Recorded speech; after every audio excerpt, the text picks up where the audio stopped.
Choose to live by design, not by default.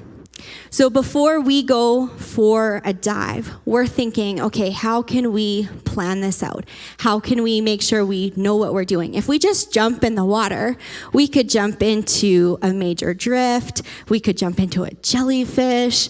That would not be very good. We could go down too far, not have enough air. It would not be good. In Proverbs 4:5-7, it says, get wisdom, get understanding. Do not forget my words or turn away from them.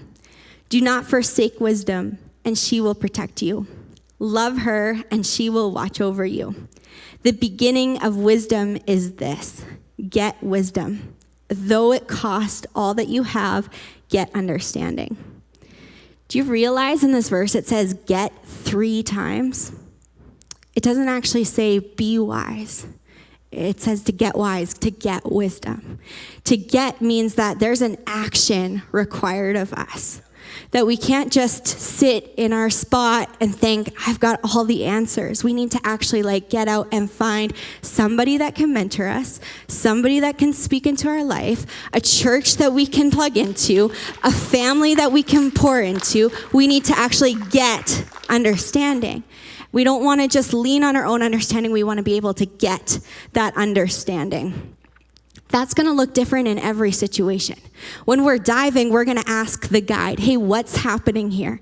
If we don't have a guide, we're going to do our research ahead of time. But in our life, that could be, do I need wisdom in my finances right now? Do I need wisdom in my relationships right now? Do I need wisdom in how I parent right now?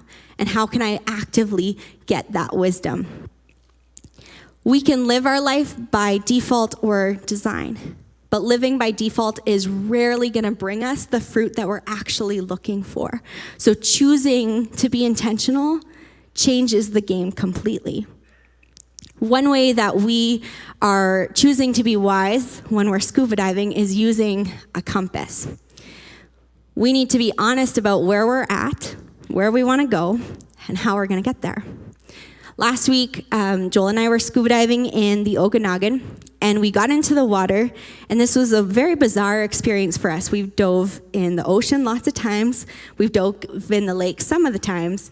We got into this particular lake, and we got maybe 10 feet down, and we couldn't see pretty much past our hand. And that's not super fun. It's almost like diving blind or diving in the dark. Couldn't see past our hand. We couldn't see the sides of the lake. We couldn't see the bottom. We couldn't see the top. And then all of a sudden, we got really, really cold, like ice cold. And it just kind of came out of nowhere.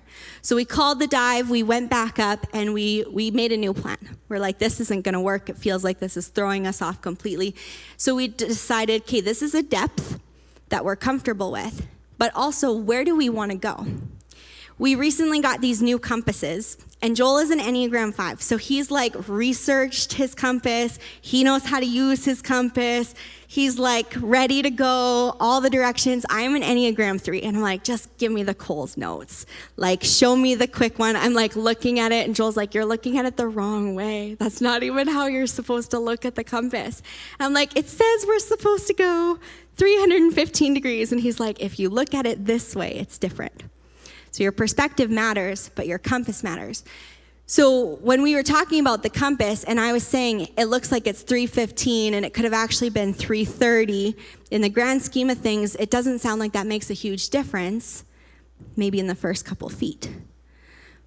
But slight misalignment is harder to catch than a greater misalignment. However, it can be just as deadly. So when you are trying to go straight, if all of a sudden you're going this way, it's really easy to be like, hey, I think we're off track. This is a very obvious difference. We need to figure this out in our parenting. We need to pivot things in our finances. We need to be able to get the help that we need. But sometimes when you think you're going straight and you're like, maybe we're a little off, in the first couple feet, this isn't going to matter. But at the end of our dive, we could have been in a completely different spot on the lake. It could have taken a lot of work to get back to the place that we were going to go. And in the same way, sometimes in our marriages, we can tolerate things and say, hey, I think we're a little bit out of alignment, but maybe it doesn't matter. But then time goes by and we drift and we get farther and farther from where we wanted to be. It's the same thing in our relationship with God. We can say, yeah, it's okay if I don't read my Bible right now. It's okay if I skip church right now. It's just a little bit. It's just a little bit. It's fine. It's fine. We're good. We're good. And then all of a sudden we're all the way over here when we were trying to be over there. So we need to ask ourselves, are we in alignment with where we want to go? Are we in alignment with where we want to be in our relationship with God?